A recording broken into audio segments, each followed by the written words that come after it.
Halo pemirsa Cokro TV, jumpa lagi dalam program yang lagi viral.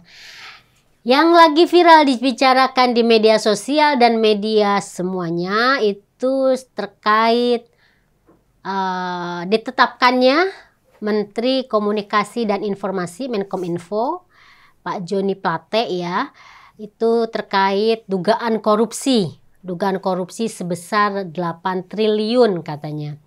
Dan itu bukan hanya sekedar ditetapkan, tapi juga langsung ditahan. Nah ini bikin heboh. Sebenarnya sudah diprediksikan sih, karena sebelum-sebelumnya kan sudah sering dibicarakan. Jadi ini seperti kayak menunggu-nunggu, bener kan gitu kan, akhirnya ditahan. Jadi kira-kira seperti itu. Jadi kayak menunggu momentum aja. Pembicaraan terkait bahwa menteri diduga atau diduga menerima aliran dana dan lain-lain atau mengetahui dan lain-lain, itu sebenarnya sudah dibahas jauh-jauh hari. Bahkan kasusnya sendiri, ditemukannya kasus dugaan korupsi itu sejak tahun lalu kalau nggak salah ya. 2022 ya, tahun lalu. Ya, tahun lalu. Nah, sekarang kan dikait-kaitkan nih dengan katanya ini dalam rangka penjegalan Nasdem yang karena mencapreskan Anies Baswedan. Oh, tentu saja tidak. Karena apa? Karena kan kasus ini ada itu justru kan sebelum Nasdem mencapreskan Anies sebenarnya. Yeah. Jadi ini memang kayak utak-atik gatuk lah. Tapi memang kemudian ada dugaan ini, dan ini memang sedang dibuktikan oleh pihak terkait ya, pihak kejaksaan gitu. Aliran dananya ini kan sangat kencang. Yeah. 8 triliun itu kan luar biasa ya. Besar sekali itu 8 triliun itu gitu. Sehingga ini memang PR dari kejaksaan untuk menuntaskan atau membuktikan benar enggak dugaan korupsi yang melibatkan Menteri Kominfo ini. Nah, kita akan membicarakan yang lagi viral ya, seperti biasa. Saya Nongdal Mahmada dan saya Kajito Elkayani dan saya Belmondo Scorpio. Iya, saking semangatnya sampai lupa memperkenalkan diri sendiri dan teman-teman gitu ya. Ini saking hebohnya gitu. Bahkan Cokro TV ini banyak sekali para hostnya membahas soal ini ya, dengan perspektifnya masing-masing. Oke, saya nggak mau berpanjang lebar. Silahkan langsung, siapa dulu yang mau bahas? Silahkan senior. Oh, senior dulu. Silahkan senior. Balik lagi. Padahal kemarin beliau ini yang pede gitu ya. Soalnya copras-capres, ini nggak copras-capres banget. Ini ada kaitannya juga. Ada kaitan dikit. Ya, terima kasih Tenang. Jadi masuknya Joni ini sebuah pukulan telak ya bagi Nasdem, dan ini pasti akan berdampak juga ke Anies ke depannya. Artinya bahwa saat ini mereka baru terkejut ya, bahkan partai-partai lain pun ikut terkejut, kaget loh, kok bisa gitu loh, kok bisa masuk gitu loh, karena memang pertimbangan politiknya pasti besar banget ini. Jadi mentersangkakan Joni ini bukan sebuah keputusan yang mudah gitu ya. Makanya sebelumnya kan seperti ada tarik ulur gitu kan, dipanggil lagi nggak jadi, dipanggil lagi nggak jadi, akhirnya sampai sekarang diputuskan. Ini tentu Nasdem akan sangat goncang ya pertama. Kemudian juga nasibnya juga bisa di ujung tanduk juga ketika aliran dana ini bisa dibuktikan ya, mengalir ke mereka. Ini bahaya sekali.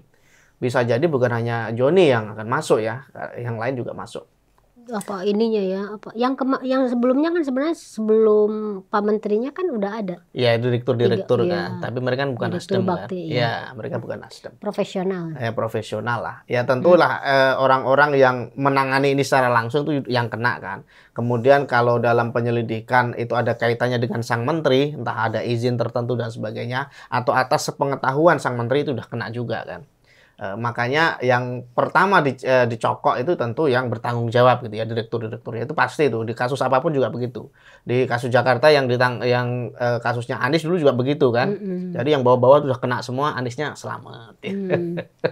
Makanya karena gitu KPK kan sudah sama Mahfud dulu kan kasus ini, karena pertimbangan politiknya besar banget. Tapi ini Joni kenapa berani gitu ya, kejaksaan? Nah itu saya nggak tahu yang ada di dalam, tapi faktanya bahwa kasus ini sudah lama, kejaksaan sudah mencari bukti kemana-mana, akhirnya ketemu, dan hari ini Joni masuk, itu sebuah proses yang bagaimanapun ya harus kita ikuti ya secara proses hukum ini ya. Kita nggak boleh mengatakan bahwa ini penjagalan politik. Enggak, itu kan proses itu kan fair ya dilakukan nanti di pengadilan. Kita akan melihat prosesnya bagaimana. Kalau memang tidak bersalah ya bisa dibatalkan. Dan ini catatan buruk bagi kejaksaan ya kalau sampai bukti yang mereka kemukakan tidak kuat.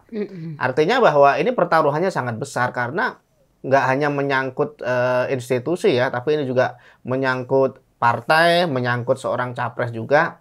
Bayangkan kalau seandainya Nasdem terbukti menerima aliran dana ya, kemudian karena banyak anggotanya yang ketangkep atau apalah yang membuat partai ini bermasalah atau berbahaya ya, karena ada korupsi masif di dalam misalnya ya, saya belum tahu apakah ada undang-undang seperti itu yang bisa menutup sebuah partai yang terbukti ya istilahnya terbukti ada jaringan penyelundupan dana yang besar, korupsi yang besar di dalamnya. Tapi secara politik ini akan sangat berdampak tentu saja, dan ini akan mengubah peta ya, peta pertarungan Pilpres jika seandainya, nah ini kan kita nggak tahu ke depannya bagaimana. Seandainya Nasdem, yaudahlah saya pusing ini banyak masalah, yaudahlah Anies kamu maju sendiri misalnya kan. Ya nggak jadi dong. Bisa jadi. Saya gabung ke ini misalnya kan, ini jangan-jangan ada tendensi lain kan begitu. Kita nggak tahu ya ke sana. Tapi kalau sampai itu terjadi dan nasib Anies di ujung tanduk, ini gawat banget ini peta politik kita ini bisa hancur-hancuran ini. Anies yang sebelumnya udah melorot, jatuh ya, ditambah lagi kasus Joni ini, kayak apa dia gitu loh. Artinya bahwa pukulan telak ke Nasdem ini saya nggak tahu bagaimana solusinya karena sudah dicokok dan sudah ditetapkan sebagai tersangka itu sudah babaknya sudah beda ya. Kalau kemarin cuma dipanggil itu kan kalau kita lihat dari kacamata politik gertakan itu gitu ya. Tapi kalau dicokok ini nggak main-main ini. Ini sudah ada nyali ke situ pasti ada bukti. Setidaknya ada bukti awal lah meskipun mungkin nanti perlu dilengkapi. Saya pikir itu dari awalan dari saya.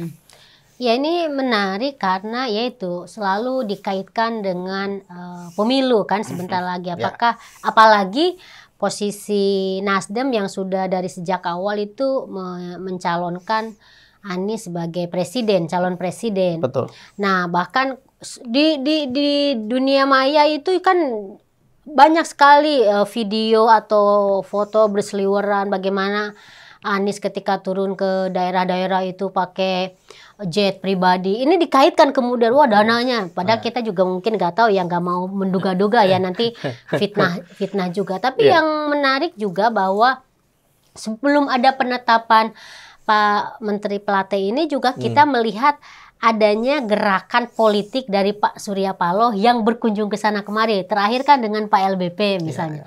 Sebelumnya ketemu sama Presiden Jokowi kayak gitu-gitu. Yang kita mungkin akhirnya bisa menyimpulkan ternyata mungkin lobby-lobby Pak Surya Paloh itu nggak berhasil untuk menyelamatkan anak buahnya. Apa ini mungkin karena yaitu yang tadi dibilang oleh Bro Kajito, ya buktinya mungkin udah sangat kuat ya. Akhirnya kemudian ditetapkan menjadi tersangka. Sekarang kita dengar dari Belmondo, gimana Bro? Oke, kalau saya juga baca berita nih terkait si Joni ini. Dia korupsi nih. Saya nggak tersangka. Jangan dulu di ini ya karena masih proses. Buru-buru banget Mas. Tersangka, sorry maaf. Saya kurang respect juga sama orang yang sebenarnya jatuh menjadi tersangka apalagi masalah korupsi. Dan beliau ini kan Menteri Kominfo, dan setelah kita baca dan cari tahu ternyata aliran uang yang digunakannya itu adalah aliran uang yang sebenarnya digunakan untuk membangun daerah 3T. Daerah 3T, tempat terjauh, terluar, pokok daerah-daerah yang tertinggal. Yang daerah-daerahnya itu nggak sampai internet di sana. Maka ingin dibangun sinyal internet di sana. Itu kalau kita bayangkan tuh, kan Indonesia ini banyak juga daerah-daerah yang misalnya nggak ada sinyal. Terus uangnya dimakan pula. Ini masih dugaan ya. Uangnya dimakan pula. Gimana nasib anak-anak yang mau sekolah di daerah sana? Maksud saya ini kan hak-hak anak untuk mendidik yang lebih maju ya. Masa seorang kader kan biasanya partai politik itu kalau misalnya udah berkoalisi dengan pemerintah, pasti dia itu memberikan kader terbaik di partainya untuk menjadi menteri yang menjalankan fungsi kementerian itu, teknis dengan pendidikan yang baik, popularitas yang baik, ide yang cermalang, kemudian dia menjadi pembantu presiden di situ. Yang sangat disayangkan ini Kominfo ini adalah salah satu kementerian strategis karena kita udah masuk pada era digital gitu. Dan dia melakukan korupsi yang sangat besar, dugaannya 8 triliun. Kan kita udah lihat tuh dia pakai baju rompi dari kejaksaan. Maksud saya, kalau partai-partai pun masih memberikan kader terbaik cuman melakukan tindakan demikian, jangan kemudian lepas tangan. Kalau saya perhatikan juga nih, karena kita masuk tahun pemilu ya, ini terkait elektabilitas. Kan kalau kita baca survei juga, misal dari indikator politik tuh, itu kan anak muda itu paling riskan tuh sama isu korupsi, 17-35 tahun, nomor 1. Jadi kemudian apakah Nasdem ini disukai oleh anak muda, kita lihat dari menterinya. Yang dilakukan Pak Joni saat ini sebagai tersangka. Cuman kalau kita pun berkaca lagi pada kasus-kasus korupsi ini, pada 10 tahun masa pemerintahan Pak Jokowi, ada 4 orang yang sebenarnya udah tertangkap. Sebelumnya. Itu mulai dari Juliari Batubara dari PDIP, terkait kasus Bansos. Yang kedua ada juga tuh Pak Edi Prabowo dari Gerindra. Tertangkap karena masalah, lobster. Benur. Ada juga Imam Nahrawi waktu itu Kemenpora dari PKB. Baru yang terakhir ini Pak Joni. Cuman lagi siapa? Imam Nahrawi. Satu lagi Pak Joni, jadi 4. Oh, 5 mestinya. 5, satu lagi saya lupa. Cuman yang kemudian terjadi adalah, walaupun pembantu-pembantu presiden ini menjadi menteri, pemerintahan Pak Jokowi ini masih dalam radar disukai oleh masyarakat. Karena misalnya ada menteri yang terjegal, PLT-nya langsung naik tuh. Atau ada menteri yang memegang posisi 2 jabatan untuk menjalankan pemerintahan. Kalau di 2024 di era yang masih maju, kader-kader partai itu masih melakukan hal-hal yang korupsi demikian, ini kan negara ini jadi nggak maju, jadi susah jadinya. Masa hal-hal kayak gitu juga mau dikorupsi? Maksud saya, ini nih perlu evaluasi besar nih terhadap partai-partai politik untuk menyerahkan kader terbaik mereka untuk menjadi pejabat negara. Kalau Mas Kejito tadi keluarkan pertanyaan, ada nggak ya kira-kira aturan hukum tentang bahwa kalau misalnya ada nih kader partai, kemudian dia melakukan tindak pidana, apakah partainya bisa disanksi? Itu nggak ada aturannya, Mas. Jadi kalau misalnya ada kader partai melakukan kejahatan itu melekat pada si orang yang melakukan kejahatan. Dia sebagai kader partai ya udah gitu. Selesai. Hubungannya selesai sampai di situ. Kalau kejahatannya sistemik di dalam partai itu? Itu persoalan yang lain lagi. Apakah uang itu mengalir ke partai itu kan sulit diselidiki saat ini. Karena seandainya mengalir? Seandainya mengalir ya bisa dilakukan pembuktian, tentu dihukum. Mungkin saya nggak tahu mekanismenya gimana, cuman aturan itu belum spesifik, belum diatur. Karena kepartaian kita ini belum ada aturan yang terlalu mengikat atau gimana bilangnya, memberikan hukuman jera lah. Dari tahun dulu dari 90-an bahkan, ada orang yang bersalah, pejabat negara yang bersalah dari kader partai, tapi partainya nggak bisa kena apa-apa. Sampai hari ini. Dan itu sebenarnya menjadi catatan besar kita nih, masalah sistem partai ini sebenarnya harus diperbaiki. Kita nggak mau lah ada Joni-Joni yang lain menjadi tersangka di masa depan gitu. Sehingga kita harus perkuat sistem ini.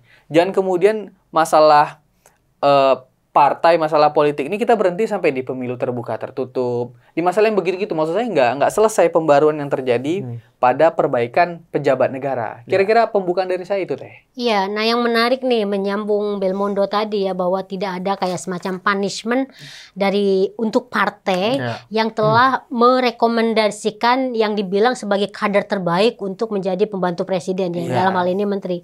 Tapi justru nih dulu ada pernyataan dari Surya Paloh loh sebelum ada kasus ini yang bilang kalau ada nih kader Nasdem yang korupsi bubarkan aja, katanya partainya ini ada nih. Udah itu udah pernah berjanji bubarkan Nasdem jika kadernya korupsi. Saya janji saya janji. Saya perhatikan itu nggak akan mungkin dibubarkan. Begitu-begitu aja karena nggak ada aturan resmi. Ini mirip, mohon maaf kayak Pak Anies kata-kata doang, nggak ada hal apapun gitu. Dan jadi kamu ragu gitu ya? Ragu nggak akan dibubarin Nasdem itu. Saya yakin lah, masa Nasdem udah besar, ada orang di Senayan DPR. Berarti Surya Paloh bohong dong kalau ini nggak. Dalam hal ini ya. Sebenarnya nih kalau pas kita lagi taping ini ada lagi konferensi pers Nasdem terkait ini nih, terkait penetapan tersangka. Tapi oke lah ya. Tapi memang ini sebenarnya menarik nih, bro. Bahwa ini juga selain tadi disebut oleh Belmondo bahwa ya kita kayaknya hopeless juga ya untuk partai yang sekarang ini, karena tadi dibilang selama Presiden Jokowi menjadi presiden mau hampir 10 tahun nih, 9 tahun sudah ada 4 menteri yang sudah terbukti korupsi. Tadi sebenarnya satu lagi tuh Idrus Marham dari Golkar.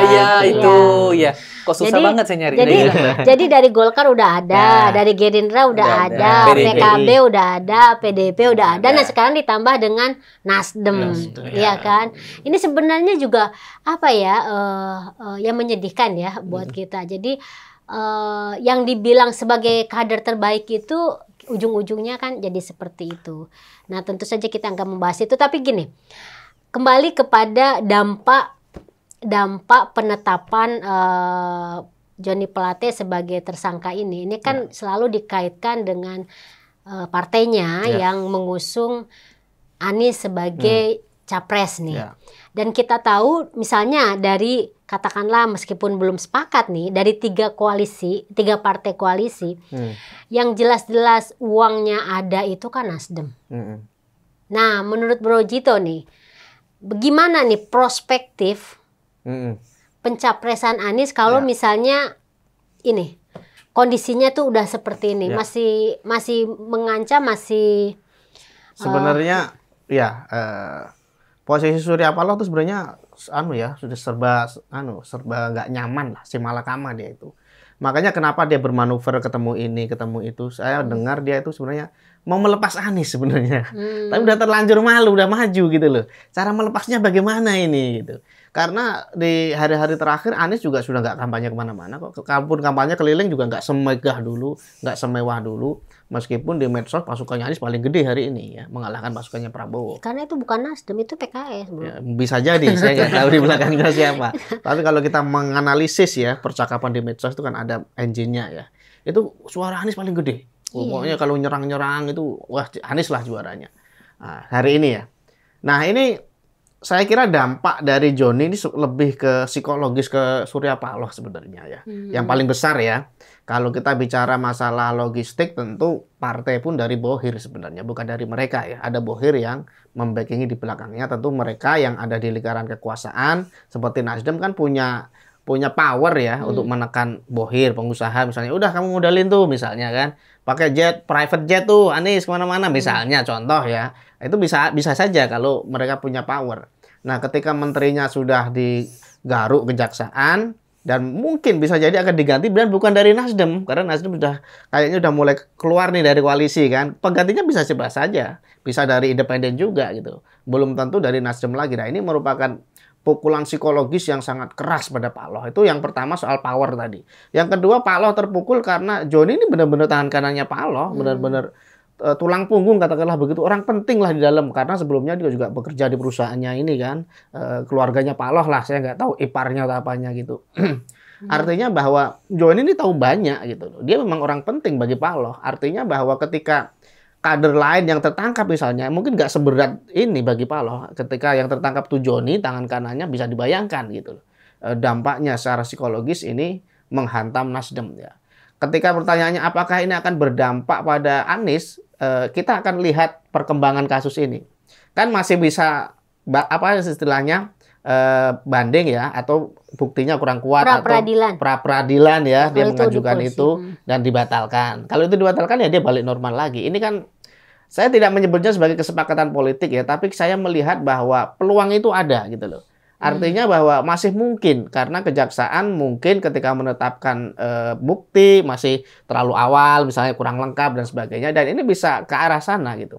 Makanya memang Nasdem hari ini babak belur ya itu pasti itu secara psikologis apalagi Paloh sudah seolah-olah sudah dijauhi juga dari koalisi dari Jokowi dan seterusnya. Makanya dia bermanuver kemana-mana ya karena memang kondisi memajukan Anies yang awalnya dikira akan untung ya dengan nama Anies tapi terbukti nama Anies melorot terus gitu loh. Dan ini dalam jangka panjang tentu nggak bagus ya buat partai.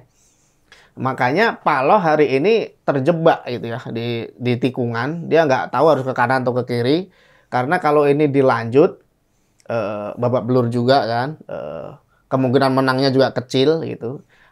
Habis itu dia ditinggalkan juga dalam koalisi, apalagi ini Joni berkasus dan seterusnya. Tapi kalau ini ditinggalkan juga babak belur juga, itu sudah terlanjur dia usung. Makanya mungkin ya saya menduga Paloh itu menunggu skenario yang paling logis lah untuk melepaskan Anies ya.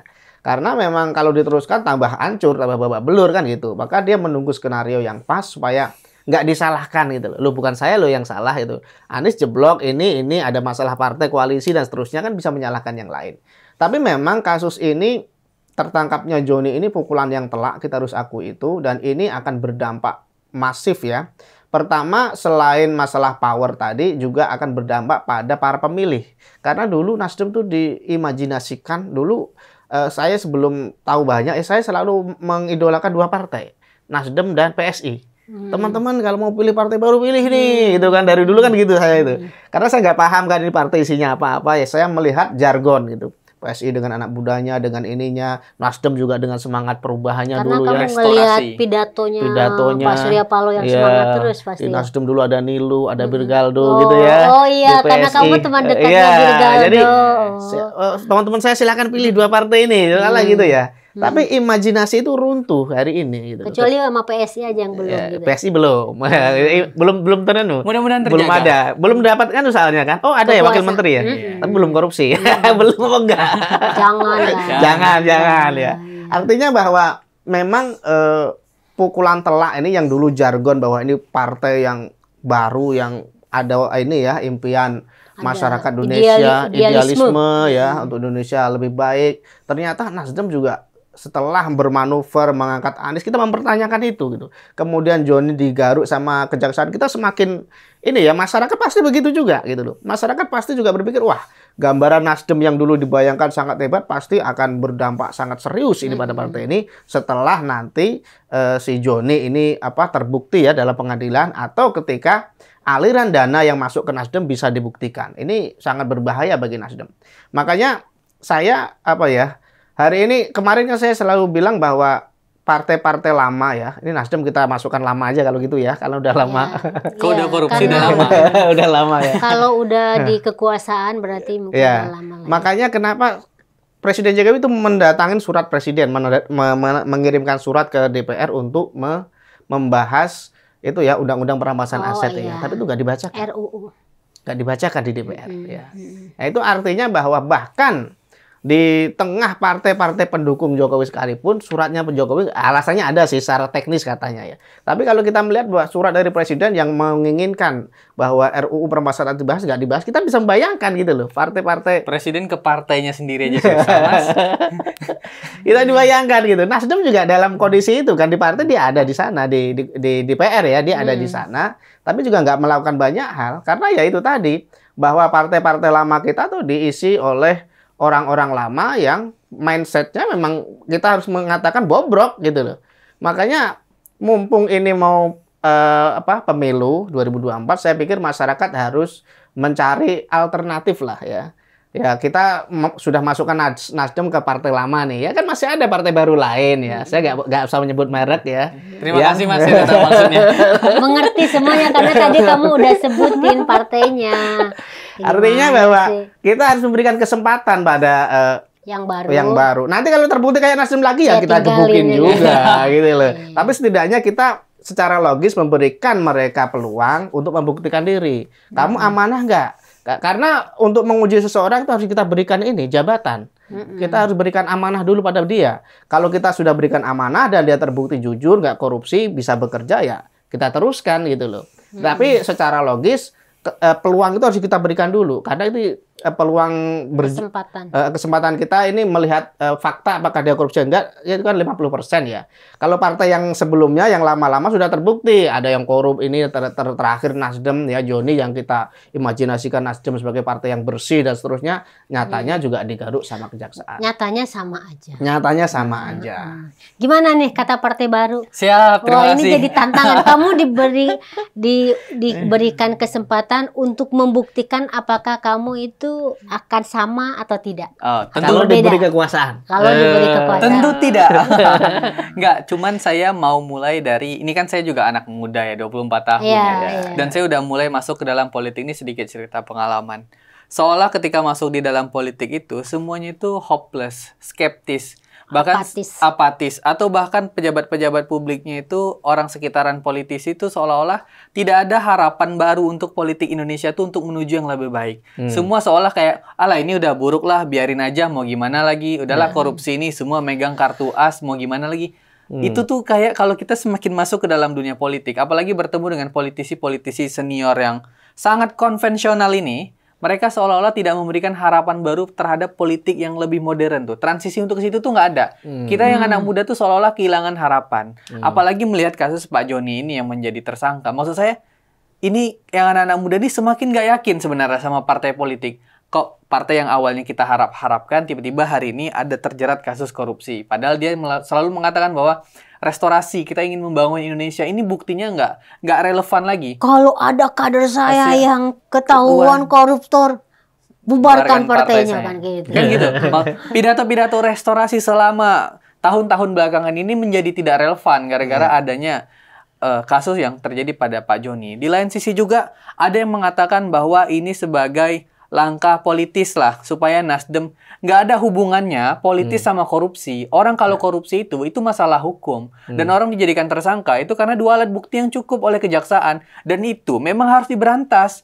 Jangan pula karena dia ini korupsi tapi punya dampak politis yang besar, nggak ada hubungan. Mau dampak politisnya besar atau kecil, kalau yang namanya korupsi ya ditindak, itu baru benar. Kemudian kan masyarakat di sini menilai, ini kan gara-gara Nasdem udah nggak dekat lagi sama koalisi Pak Jokowi, nggak ada hubungan. Ini Kominfo ini ketahuan dan diselidiki oleh jaksa itu sebelum Anies dideklarasikan menjadi calon presiden. Maksud saya pandangan-pandangan yang terlalu pendek ini yang membuat masyarakat sebenarnya semakin nggak yakin sama partai politik. Sedangkan kita-kita ini kan percaya bahwa di kepemimpinan Pak Jokowi orangnya komitmen. Kinerjanya komitmen, pemberantasan korupsinya juga komitmen. Walaupun banyak lika-liku di DPR yang sebenarnya ikut campur dalam pemberantasan korupsi. Dan yang harusnya kita lakukan itu ialah mengapresiasi kejaksaan dulu. Karena dari beberapa menteri yang tertangkap, sebelumnya ditangkap KPK dan hari ini ditangkap kejaksaan.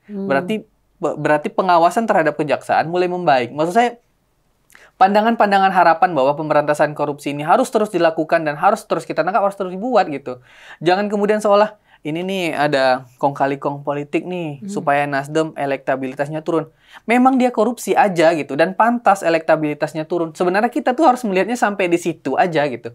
Nggak usah terlalu jauh melihat. Kalau saya lihat kan ini bentar lagi Surya Paloh pasti akan negosiasi nih supaya Pak Joni misalnya nggak ketangkap atau Pak Joni misalnya gagal lah menjadi tersangka atau tidak ada lah bukti. Itu kan nggak bisa juga. Paling konferensi pers misalnya dilakukan Nasdem nih, apalagi saya tadi baca berita, kata-katanya sangat normatif. Kalau Nasdem ditanya, ya kita akan ikutin aturan hukumnya, kita akan menghormati proses hukumnya. Dan Joni Plate adalah oknum. Itu kata-kata paling normatif yang pernah saya dengar. Kalau memang punya partai politik dan menjadi pemimpin partai politik, ya maju dong paling depan. Sampaikan bahwa kader saya menjadi tersangka dan saya nggak punya wibawa lagi untuk menyampaikan partai saya menjadi yang lebih baik. Partai itu kan harus punya wibawa juga sebagai organisasi nomor 1 di Indonesia ini. Di negara ini kan orang butuh partai politik. Tapi ini partai politik nih, kalau ada satu orang yang oknum, kayak partai nggak ada salah. Pokoknya partai nggak ada salah. Cuci tangan. Partai nggak ada salah. Yang salah adalah oknum yang membuat. Lah, sedangkan orang aja menjadi pejabat publik di kadernya di dalam partai dari bawah terus naik ke atas.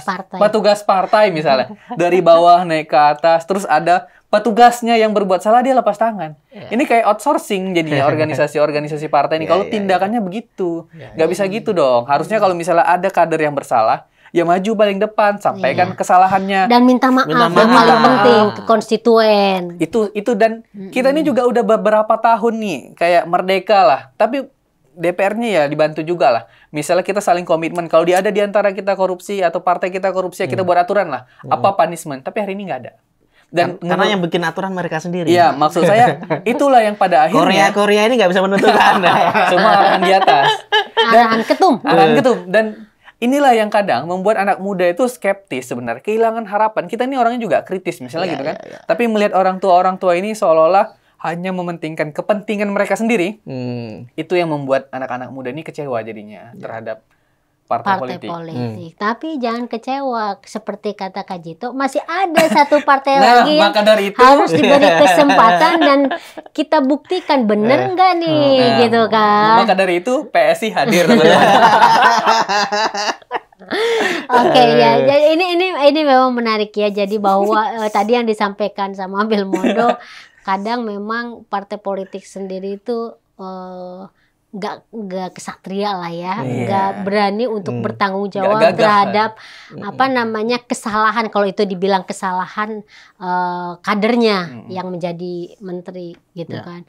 Semestinya kan ketika dia mengusulkan, menunjuk, menugaskan, dan ketika ada kasus pun kan mestinya juga ada ya ngomong minta maaf tuh apa susahnya sih, misalnya kayak gitu ya. Nah, tapi kita apresiasi nih kepada Presiden Jokowi ya. Saya sangat kagum dengan Presiden Jokowi sebagai pemimpin gitu kan. Malah Presiden itu nggak menghalang-halangi, justru dia memfasilitasi. Silakan kalau ada petugasnya, pembantunya yang memang ini terlibat korupsi ya ditindaklah, karena memang komitmen beliau kan pemberantasan korupsi ya. Betul. Oke, kita closing bro. Ya, terima kasih Tenong. Jadi memang korupsi di Indonesia ini sistemik ya, parah banget. Ternyata muaranya malah di anggota dewan. Saya lihat pokok masalahnya yang itu membuat aturan yang itu. membuat perjalanan kasus korupsi ini nggak akan bisa tuntas sampai kiamat. Gitu. Itu kalau kita melihat statistik ya, negara terkorup, Indonesia di atasnya Ghana, di atas negara-negara Afrika lah pokoknya. 90 atau 94 ranking kita tuh, bayangkan jauh banget. Untuk menyusul negara-negara nomor 1 kayaknya Denmark atau mana itu yang paling bersih ya dari korupsi. Kenapa bisa separah itu? Kita hanya sekelas dengan negara-negara di Afrika yang memang ada kekacauan di sana kan, ada perang, ada ini dan seterusnya yang membuat negaranya mundur, korupsi di mana-mana. Indonesia udah merdeka berapa? 70 berapa? 74. 77 mari 77.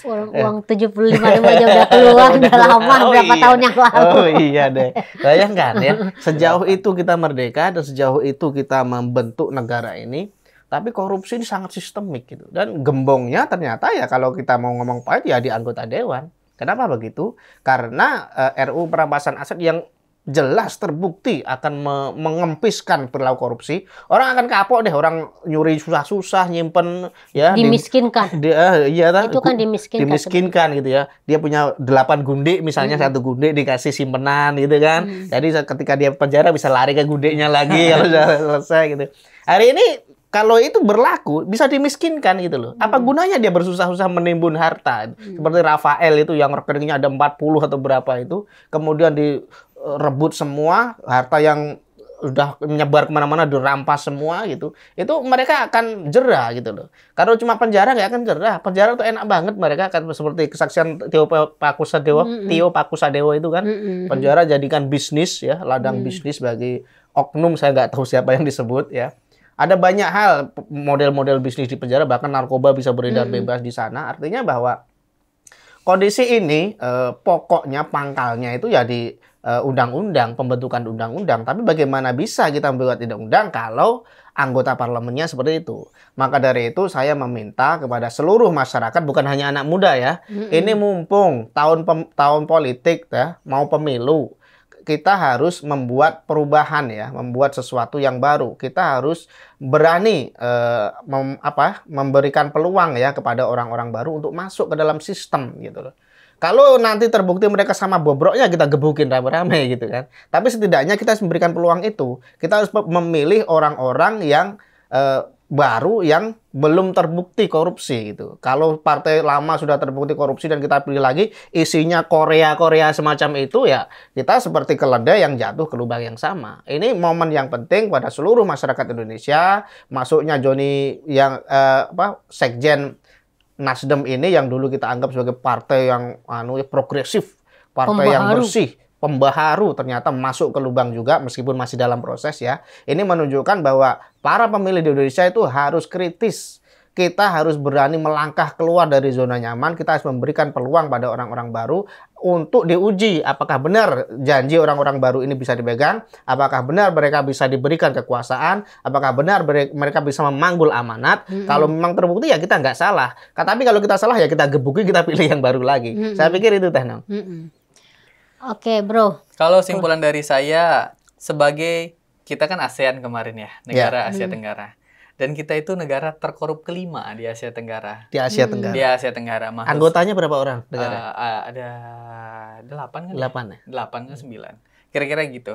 Nah, kalau kita biarkan terus-menerus pejabat publik seperti Pak Joni yang menjadi tersangka ini korupsi, ini negara ini nggak akan berubah dari zaman Orde Lama ini. Begitu-begitu aja. Partai politik memberikan kader kena tangkap. Partai politik berkoalisi memberikan kader kena tangkap.